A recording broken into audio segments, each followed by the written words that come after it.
में बिजली का संकट गहराया हुआ है। सरकार ने महंगाई राहत कैंपों के अंदर 74 लाख लोगों को मुख्यमंत्री जी की फोटोयुक्त गारंटी कार्ड बांटे थे कि आपकी 100 यूनिट तक की बिजली फ्री है, आपका फ्यूल चार्ज माफ है। आज आप देख रहे हो पिछली 2 माही में जो बिजली का बिल आया वो पिछले बिल से 22% बढ़कर आया और सरकार बिजली की दरों को बढ़ाने के लिए विधानसभा में अधिकार ले लिया विद्युत नियामक विधेयक के माध्यम से। और अब अंधेरी नगरी चौपट राजा ये कहावत चरितार्थ हो रही है। गांव के गांव में 9 घंटे और शहरों में, छोटे शहरों में 5 घंटे और बड़े शहरों में 3 घंटे बिजली की कटौती हो रही है। विद्युत की मांग और आपूर्ति के अंदर लगभग 2800 मेगावाट का अंतर है। सरकार एक बार फिर महंगी बिजली खरीदने के लिए संस्थागत भ्रष्टाचार करेगी।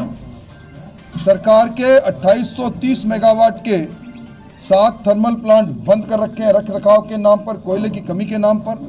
वहीं एक बार फिर 12 रुपये प्रति यूनिट बिजली खरीदने के लिए का काम सरकार करेगी, उपभोक्ताओं के जेबों पर डाका डालेगी। आज राजस्थान के अंदर उद्योगों में सर्वाधिक महंगी बिजली है और 6 बार बिजली के दामों को इन्होंने बढ़ाया।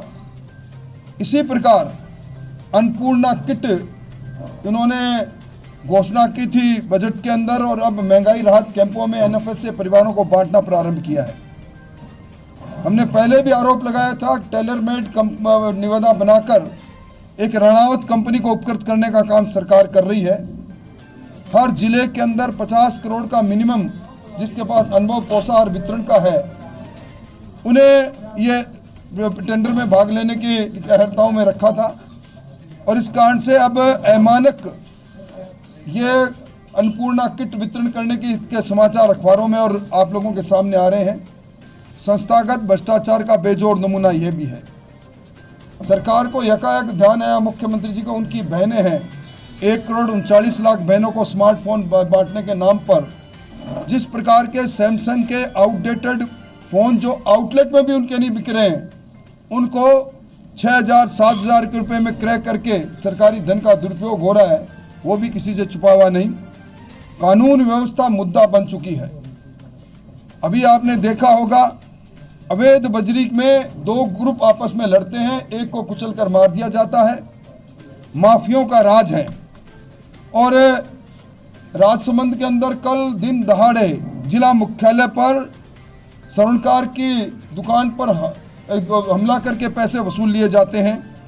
एक घटना नहीं, हर सप्ताह एक ना एक निर्भय कांड की घटना आकार ले रही है। हमें सरकार के भ्रष्टाचार, पेपर लीक और सरकार की बिजली की अव्यवस्था, सरकार ने जो लोगों से वादा किया उन वादों पर खरा नहीं उतरना और कानून व्यवस्था, इन बातों को लेकर अब हमें अपनी 4 यात्राओं के माध्यम से जनसंपर्क पर निकलेंगे। भारतीय जनता पार्टी पूरी तैयारी से, ये मुख्यमंत्री जी कह रहे हैं मेरी सरकार रिपीट होगी, हम सरकार को डिलीट करने के मंसूबे के साथ जनता के बीच में जा रहे हैं और ये सरकार निश्चित तौर पर डिलीट होगी। ये समय और समय की रफ्तार बताएगा। टोंक जिले के अंदर इस बार मैं कह सकता हूँ, मेरा अनुभव कह सकता है कि जिस प्रकार मिनी मुख्यमंत्री बनकर लोगों ने लूटा है और जिस प्रकार टोंक जिला मुख्यालय के विधायक और पूर्व उप मुख्यमंत्री जी के साथ अपमान की राजनीति हुई है, इन सारों का नतीजा यह निकलेगा कि इस बार शून्य पर कांग्रेस पार्टी यहाँ से आउट होगी। इस बार भारतीय जनता पार्टी प्रचंड बहुमत से सारी सीटों पर जीतेगी। मेरा प्रवास है राव चंद्रसेन की जयंती पर, इसलिए आज आप सब लोग यहाँ मिले, कार्यकर्ताओं ने स्वागत किया, उनका सबका बहुत बहुत धन्यवाद, बहुत बहुत आभार। मुख्यमंत्री अशोक गहलोत का कहना है कि कई बार पीएम राजस्थान आए लेकिन उनका जो भाषण है, उनका जो स्वागत भाषण है वो हमेशा काट दिया जाता है, लोकतंत्र के लिए घातक माना होता है। मुख्यमंत्री जी आज तक इस प्रकार की बातें करते रहे हैं। ये वही मुख्यमंत्री जो ईआरसीपी के नाम पर राजनीति कर रहे हैं, जिसमें टोंक भी शामिल है। और ईआरसीपी के इशू पर जब केंद्र की पूरी टोली जल संसाधन मंत्री के नेतृत्व में जयपुर आती है तो उनका बहिष्कार करते हैं। इनकी बातों में कुछ नहीं रखा, एक ही बात है, टोटारंद संविधान खतरे में है, संवैधानिक संस्थाएं खतरे में है, लोकतंत्र खतरे में, ये कहकर अपना रिपोर्ट कार्ड जो आज 4 साल 7.5 महीने से ज़्यादा पुरानी सरकार का रिपोर्ट कार्ड जो जनता में को प्रस्तुत करना थी उससे बचना चाहते हैं। इसलिए इन बातों में कुछ भी नहीं रखा। मुख्य प्रधानमंत्री जी के साथ जब भी उन्होंने मंच साझा किया दर्जनों बार तो मैंने देखा है, कौन से बारे में कब इनका नाम कट गया, कोई स्पेसिफिक कोई बात हो तो उनको कहनी चाहिए।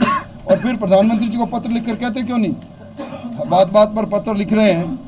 किसानों के कर्जे पर अब सरकार ने जो शेड्यूल बैंक और नेशनलाइज बैंक से कर्जा है किसानों पर, जो 6,000 करोड़ का कर्जा था दिसंबर 2018 में, जो आज 12,000 करोड़ हो गया, अब चिट्ठी लिखो का खेल कर रहे हैं। अब कह रहे हैं कि पिछली बार विधानसभा के सत्र में संकल्प लेकर आए थे कि केंद्र सरकार माफ़ करे। मतलब पूरे 5 साल तक किसानों को गुमराह किया, किसानों का वोट को ठगा, और आज किसानों की ज़मीन नीलाम होगी 19,600 किसानों की। ये सारे इस सरकार के माथे पर आएगा। कह रहे हैं कि बीजेपी यात्राएं निकाल रही है लेकिन जनता को हिला नहीं पा रही। केंद्र के नेता आते हैं, हिला कर जाते हैं और फिर सुस्त हो जाते हैं। देखिए, सचिन पायलट जी हमारी चिंता कर रहे हैं। मैं उनसे पूछना चाहता हूं कि उनकी उस कसम का क्या हुआ, नौजवानों के पैरों की छालों की कसम खाकर उन्होंने कहा था आरपीएससी में अखंड भ्रष्टाचार है, ये संस्था पूरी भंग होनी चाहिए, नई व्यवस्था लागू होनी चाहिए थी, नौजवानों के अरमानों को मैं टूटने नहीं दूंगा। उसका क्या हुआ, पहले वो बताएं। CWC में जाते ही यकाएक सारे मुद्दे गायब क्यों हो गए? क्या उनका सारा संघर्ष कुर्सी का संघर्ष था? किस्सा कुर्सी के साथ जुड़ा हुआ था? ये यक्स पर्सन उन्हीं से हैं, वही जवाब दे तो ठीक है। देखिए, टॉप के अंदर उन्होंने कहा कि साफ उन्होंने किया कि टॉप से चुनाव करने लेंगे, और ये भी कहा कि भाजपा अपना बिस्तर बोरिया बांध ले। टॉप और राजस्थान दोनों के लिए उन्होंने कहा कि समय बताएगा, समय की धार बताएगी क्या होगा। मैं नहीं कह रहा, उनके मंत्री खुद कह रहे हैं कि पहले कह रहे थे एक मिनी बस में सवारी जीतेंगे, अब कहते हैं बोलेरो में जीतेंगे। मेरा एक अनुभव भी है, गहलोत साहब जब भी आते हैं अपने आप को कभी मुख्यमंत्री नंबर 1 साबित करने की कोशिश करते हैं, कभी कहते हैं कि मेरा मिशन 156 है। पिछली बार भी इन्होंने अपने कार्यकाल में मिशन 156 की बात की थी, किस पर आके समझा था। अब तक की सबसे शर्मनाक हार होगी। और सचिन पायलट साहब कम से कम अब इस मौके पर एक बार तो सरकार की प्रशंसा कर देते हैं कि गहलोत साहब की सरकार ने बहुत अच्छा काम किया है, और गहलोत सरकार की शासन में नौजवानों के प्रश्न पत्र भी लीक नहीं हुए, आरपीएससी अच्छा काम कर रही है, कानून व्यवस्था अच्छी है।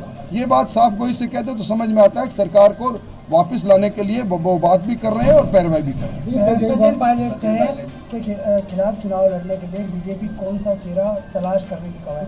तलाश करने की जरूरत नहीं। भारतीय जनता पार्टी ने अब खंदक की लड़ाई के लिए तैयारियां पूरी कर ली है। हर बूथ पर हमारा कार्यकर्ता तैनात है। मैंने आपको पहले बताया ना, समय की धार बताएगी, तिल बताएगा, तिल की धार बताएगी।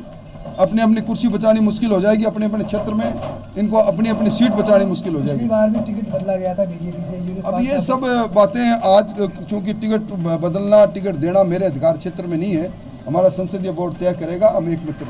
Thank you sir. मुख्यमंत्री का चेहरा कौन होगा इस बार? कमल का फूल, नरेंद्र मोदी का चेहरा, हमारा सबसे बड़ा चेहरा, दुनिया के सबसे लोकप्रिय नेता हमारे नेता। 4 यात्राएं किस तरह सहयोग से होंगी? हम हर विधानसभा क्षेत्र को छूने निकले हैं। 1 तारीख से 2, 3, 4, 5 दिन में 4 दिन में हम यात्राएं प्रारंभ करेंगे। टोंक भी आएंगे तब आपसे मुलाकात करेंगे।